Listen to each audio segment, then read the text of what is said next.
What's going on, guys? It's Dylan, and I'm back again with another comic book weekly review. Now, if you're new to my channel, this is basically my weekly pickups that I grabbed this past Wednesday at my local comic book shop. I'll have a link down below if you're in the Cleveland, Ohio area. Definitely check out North Coast Nostalgia. They always treat me right, and they do good business. If you guys are wondering, this is my buddy Bane. Bane as in, DC Comics. I'm a huge Batman fan. That's why I grew up. He's a Black Mask, so we thought it was only fitting that, call the boy Bane. He usually doesn't make this big of an appearance, because he's usually sleeping, but he is a cutie. One of my best friends in this world. I love him. But if you are new to my channel, this is, basically what I picked up at my comic book shop, as I said, and I'm going to tell you what I thought of it. So if you're on the fence maybe about picking up something, maybe I can help you, steer you in the right direction, letting you know whether or not it was worth the price of admission for these books. But first, I could not go any other way but starting off with one book, and that book is the Immortal Hulk, issue 25. This cover is so fantastic. Every cover is so beautiful. Every issue is written so beautifully well. Al Ewing has been doing the most amazing job on an Incredible Hulk story, or Immortal Hulk, probably since Stan Lee and Jack Kirby's original run. I mean, come on, man. I mean, I know there's like that World War Hulk, but man, that's with this too. But still, man, this has just been such a fantastic run. I always appreciate when you go back to Hulk's roots and you make him a full-on horror icon. Hulk should be a horror icon at this point, man. But they always bring him into that superhero realm, which I guess he is. But still, I can't get enough of this version of the Hulk. And if there is one book that you should be reading out of this pile of books, it was a good week. You need to be reading Immortal Hulk. And the funny thing is, out of that pile, DC, I had more DC titles than I did Marvel, and usually Marvel, it beats DC by one or two books out of the stuff I have on my pull. But DC, I probably had 4 more books from DC than I did Marvel, like 4 extra books. I probably had like 8 DC books and 4 Marvel books. But let's go next. Marauders, issue 1. I think this is a 1 in 10 incentive variant. I think my shop was all out of the A cover, but I for some reason I really like this issue, or this cover. I had no interest whatsoever in picking this up. I was not sure about any of those spin-off stories, the Excalibur, the X-Force. I was totally in for X-Men and X-Force, but because Hickman's writing them, but other writers are on this, and I'm like, oh, is it gonna be one of those big stories and it gets meddled out? And this doesn't look like that. It looks like Hickman might have it perfectly if each issue is like this, but a different team and stuff, but is well constructed like this issue was. I have no doubts that probably every other storyline is going to be amazing. Excalibur, Fallen Angels, X-Force, New Mutants. I think they're all going to be good. I mean, I'm hoping at this point, because I'm going to give it a shot on all of them. Everyone is going to get a shot at the first issue. But next we got the facsimile reprint of the Incredible Hulk. Just was talking about Stan Lee and Jack Kirby's famous run. There's no way in hell I was passing this up. Such a beautiful, I can just display this anywhere now, and it really makes me want to track down the other 5 issues so that I can just read the whole run. Next, King Thor, issue 2. Now this issue was a lot better probably than the first. The daughters or the granddaughters aren't really in this, and I don't have as much knowledge about the granddaughters. So as I want to get to know them better, but I feel like in this story they're already kind of established in a way. So in a way, I like this issue better because it was focusing, more on Loki, Thor, and Gore, the God Butcher.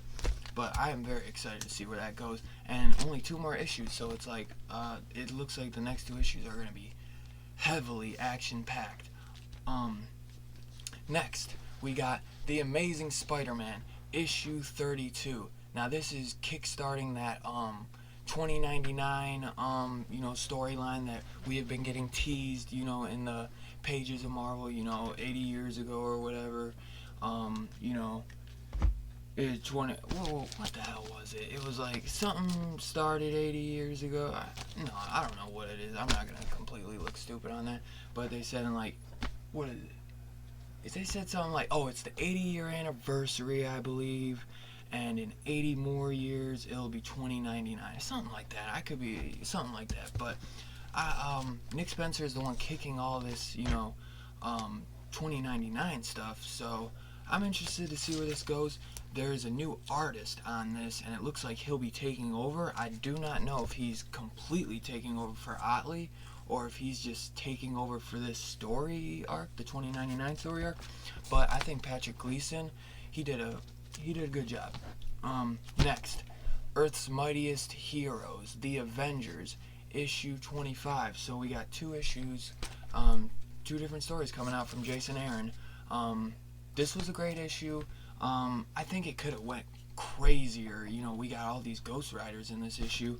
I think that it could have went I think it should have taken an extra step, or you know what I'm saying. It was still a good issue, but I think it could have been a lot better.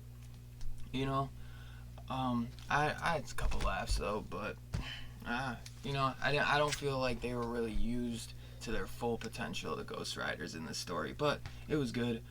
This was probably, this was one I did not get to say, but the Immortal Hulk would have been my pick of the week, most definitely, but this was right below it. This was right on the edge, because this story, Middle West, issue 12, every issue has been so good, man. And after issue 11, the story took a big turn. And if you have not been reading this is something I highly recommend. It is in a way, it's grounded, but it has a fantasy aspect to it, but it has a lot of real elements to it. And Scotty Young is the writer. Who is it? Jorge Corona on the arts. This is a chance, if you're not that big of a Scotty Young art fan, where he does all the kitty kind of drawings, you need to check out his writing, because he does a really good job. And in my opinion, every issue has been so good. He has not missed one step or beat on this series, and I would go as far as saying that this might be my favorite independent story of 2019. I'm sure there's maybe one other title that is right up there with this with me that I highly enjoy, but when it comes to mind, I am not as excited for any independent title as I am this one every time that a new issue comes out. This has been a fabulous series, and I am so excited to see where it goes. Next, we got, coming out of Ahoy Comic, Second Coming, issue 4. This story, for some reason, it's kind of hard for me to kind of explain this story, but good thing, no spoilers in this story, or in this video. But this issue, every issue keeps getting better and better, and this is a story that could go so miserably wrong so quickly. And Mark Russell, man, he just finds a way to get, I'm laughing really hard when I read this story. It is a fantastic story. I keep waiting for that issue that's like, okay, I'm done with it, it's ran its course, but each issue keeps getting better and better, and I highly recommend it. Next, we got just some little true believers in dollar comics. The X-Men, X Factor, Apocalypse, first appearance, and then we got the dollar comics out of DC, Swamp Thing. Didn't get a chance to read those yet, but I'm really excited to check that Swamp Thing out. Next, we got, I am not reading this at the moment, but I have all the issues so that I can catch up once, all 12 issues are out. Martian Manhunter, issue 9. I've loved the art on this. I've only read a few issues and I fell off, and I'm like, I'll just pick up the rest and I'll read it eventually.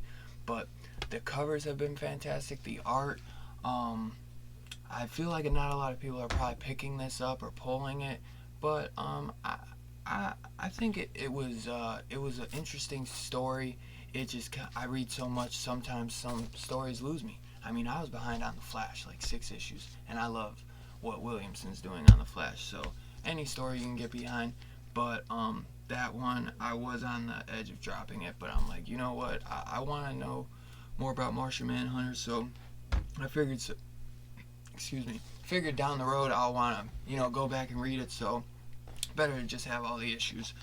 Next, we got Batman Detective Comics, issue 1014. Now, this was my favorite issue so far out of the Freeze arc. A lot of awesome things happened in this issue.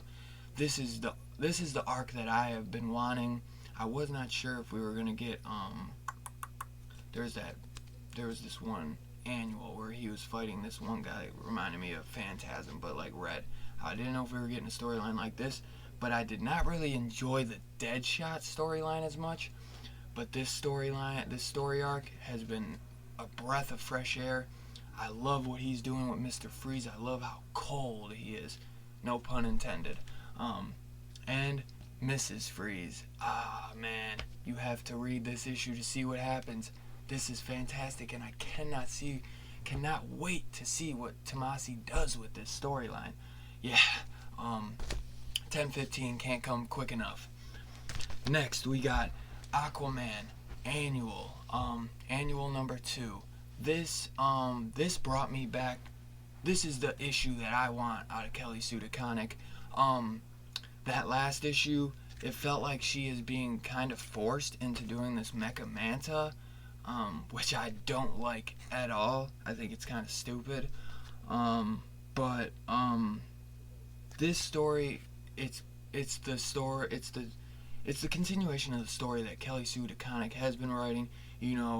The sea with sea monsters, crazy creatures that come out of the sea. That is what I want out of Aquaman.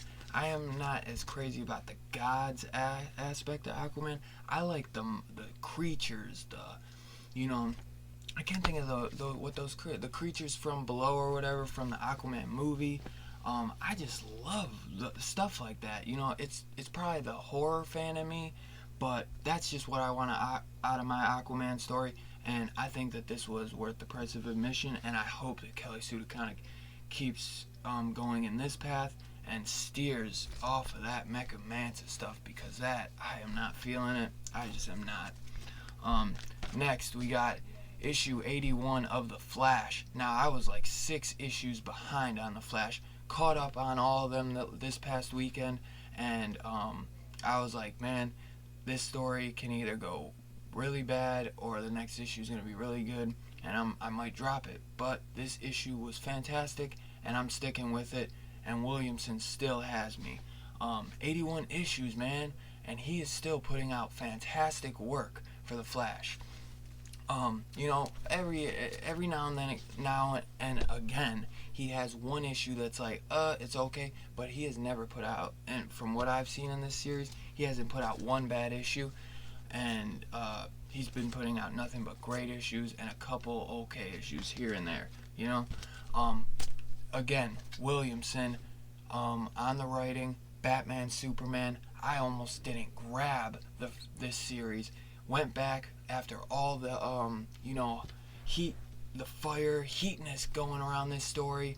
I read the Batman Who Left storyline, so I should have known to go right into this. Was thinking it wasn't going to be that great, and was trying to save some money, but this has been so fun, and Williamson is just killing it. That's another reason. I couldn't believe I passed it up.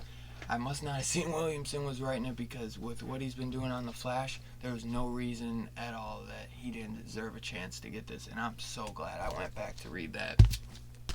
Next, we got issue 10 of Freedom Fighters. Now this story is getting to its closing. Only 2 more issues, and you know, things have taken a turn, and I am interested to see what's gonna happen in these next 2 issues. This storyline might have got stretched a couple extra issues further than it should have been. I think this could have got wrapped up in 10 issues, maybe even 8. But I've enjoyed it. I like World War II movies and stuff like that. Inglourious Bastards. I love that movie. And this is an interesting take, you know. I've enjoyed it though. There's not an issue that I haven't really liked, because otherwise I probably would have dropped it a long time ago. It's been really fun. Next we got Superman Action Comics issue 10/16. This one we get some more Naomi. Finally, I feel like they are touching on that Red Cloud a little bit more. I don't know anything about Red Cloud. I didn't even know if she was a new character now or not. I believe she has been in other issues before, older issues, but it's looking like that this is a lot stronger version of Red Cloud. And I enjoyed seeing Naomi in this, and a lot more, you know, Batman and Naomi communication. I highly recommend this if you're a Naomi fan, and you want to see her kind of get her feet wet into the, you know, DC universe. This is you know, a way to, you know, break that sweat if you've been itching for some Naomi stuff with you know, her little season 1 arc ending and us not knowing when season 2 is coming out of Naomi. So this is a good issue to you know, get a little bit more of a take and see what's going on with Naomi. And I enjoyed it, and I'm excited to see if she's going to be in any more upcoming issues, you know, until we get that, you know, new Naomi. Or maybe she'll make an appearance in some Detective Comics. Who knows, man? She's in the DC universe now, so anything can happen. Last but not least, we got Justice League Dark issue 16. Now, I was very sad to hear that this series was coming to a close soon. Like, after the new year, a lot of stories are ending, like Justice League Dark. I think maybe Wonder Woman, and maybe 1 or 2 others I don't want to say unless I knew for sure. I don't even know about Wonder Woman, but I know JL, Dark, and Justice League are going to be ending soon, and that's sad to hear. I've really enjoyed Justice League Dark. I really loved the Witching Hour storyline, and, you know, it kind of took a break, did a couple other cool storylines, got to know Boba and some of the other JL Dark characters, and now we're back into, you know, the ramifications of what Wonder Woman did after the Witching Hour and her choices, and now we are in the hour of the Witching War. And if you enjoyed the Witching Hour and then you dropped this story, I would highly recommend to go back and pick up, I think it was issue 15 or 14 that the Witching War started, because I was actually a couple issues behind, and that was another one I caught up over the weekend after I read Flash, so that I could, you know, finally be caught up on all my books. I only have one more series to read, and that's Teenage Mutant Ninja Turtles, and I'm going to read that this week so that I'm ready for issue 99. I can't wait for that. Yeah, next week's going to be a great one. This one's going to be sad to see go, but I am excited to see how this storyline is going to end and what Tinian's going to do. It looks like he's probably ending it because he's doing Batman, so... Well, yeah, you know, we lose him on one, but it looks like we're gaining him on another, so...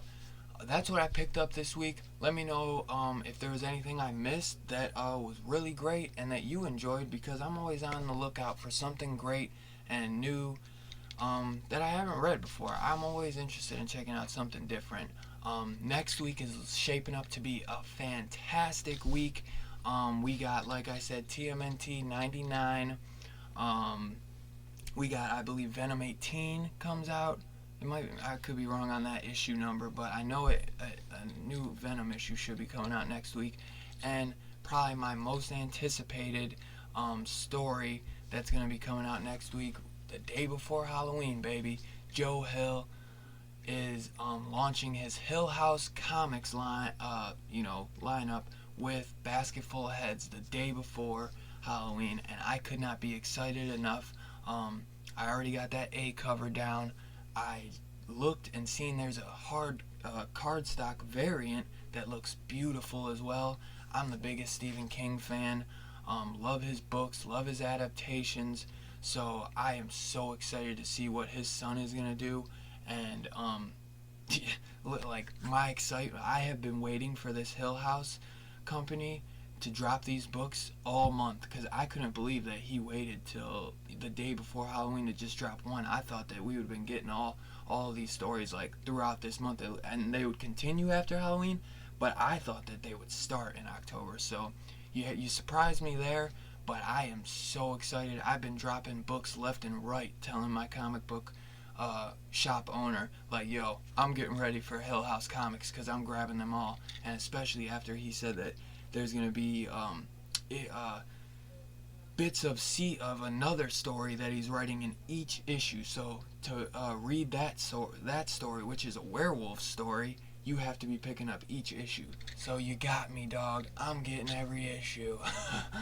But yeah, man. If you guys hit that like button, hit the subscribe, and I'll catch you guys on the next one, man, because it's going to be a great week in comics. And look out for some of my single reviews. Those will have some more spoiler talk in them. And yeah, man, remember, hit that like button, hit the subscribe, and I'll catch you on the next one, guys. Peace.